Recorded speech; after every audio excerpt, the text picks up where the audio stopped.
बाबा तरसेम सिंह हत्याकांड होने के बाद पुलिस ने आरोपियों को पकड़ने के लिए एड़ी चोटी का जोर लगाया और इसका नतीजा ये हुआ।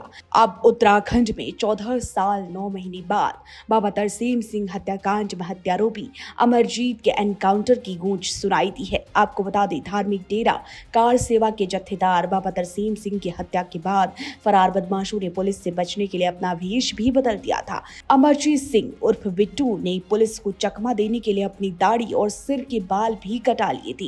वेश बदलने के बाद भी वह पुलिस को चकमा नहीं दे पाया। बाबा तरसेम सिंह हत्याकांड के खुलासे के लिए शासन से गठित एसआईटी के अलावा एसओजी, एसटीएफ आदि पुलिस टीमें लगी थी।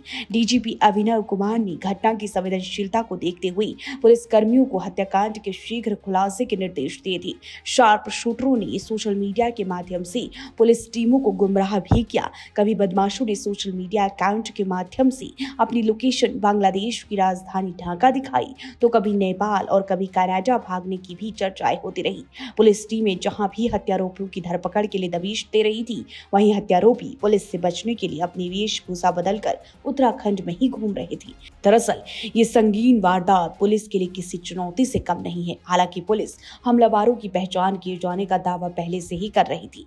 अब जाकर एक आरोपी को पुलिस ने ढेर कर दिया है, लेकिन इस हत्याकांड के बाद दूसरा आरोपी फरार है। हत्याकांड के बाद से ही लोगों में गुस्सा है, क्योंकि दिन दहाड़े जिस तरह से बेखौफ हमलावरों ने इस हत्याकांड को अंजाम दिया वो बेहद हैरान करने वाला था और इस वारदात की वजह से राज्य की कानून व्यवस्था पर भी सवाल उठ रहे थे। लेकिन इस बीच सोमवार रात को सटीक सूचना मिलने पर हरिद्वार पुलिस ने भगवानपुर से कलियर जाने वाले मार्ग पर मुठभेड़ में बाबा तरसेम सिंह पर गोली चलाने वाले अमरजीत सिंह उर्फ बिट्टू को मार गिराया। पुलिस के अनुसार अमरजीत ने गिरफ्तारी से बचने के लिए सिर के बाल और दाढ़ी तक कटवा ली थी, लेकिन वो फिर भी पुलिस से नहीं बच पाया।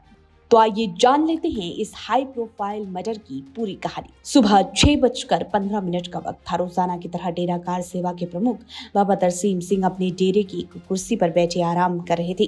डेरे में दिन की शुरुआत हो रही थी। लोग कुछ समझ पाते कि 2 बाइक सवार यहाँ पर आते हैं और किसी अनहोनी का भी शक लोगों को नहीं होता, मगर अगले ही पल जो कुछ होता है उसे देख कर लोग दहल जाते हैं। बाइक सवार सीधे बाबा तरसेम सिंह के करीब पहुंचते हैं और बाइक के पीछे बैठा शख्स बिल्कुल करीब से एक लंबी सी गन से बाबा तरसेम सिंह को गोली मार देता है। ये सब कुछ इतनी जल्दी होता है कि तरसेम सिंह को संभलने का मौका नहीं मिलता। हालांकि गोली लगने के बाद वो कुर्सी पर खड़े हो जाते हैं, शायद आगे होने वाले हमले से बचने की कोशिश में। लेकिन तब तक बाइक वाले बदमाश बाइक घुमाकर फिर उनके सामने आते हैं। इससे पहले कि बाबा तरसेम सिंह अपना बचाव कर पाते, उन्हें नजदीक से एक और गोली मार देते हैं और इस अफरा तफरी के बीच बाइक में आए शूटर मौका वारदात से बड़े ही आराम से निकल भी जाते हैं। इस हमले में बमुश्किल सिर्फ 3 सेकंड का वक्त लगता है। जी हाँ, 3 सेकंड, लेकिन यही 3 सेकंड बाबा तरसेम सिंह की जिंदगी पर भारी पड़ते हैं, जिसके बाद से पुलिस लगातार एड़ी चोटी का जोर लगाकर इन हमलावरों की तलाश में जुट गई थी और आखिरकार एक हमलावर का एनकाउंटर हो गया है, दूसरा फरार है। जल्द ही उसके खिलाफ भी बड़ी कार्रवाई की जाएगी।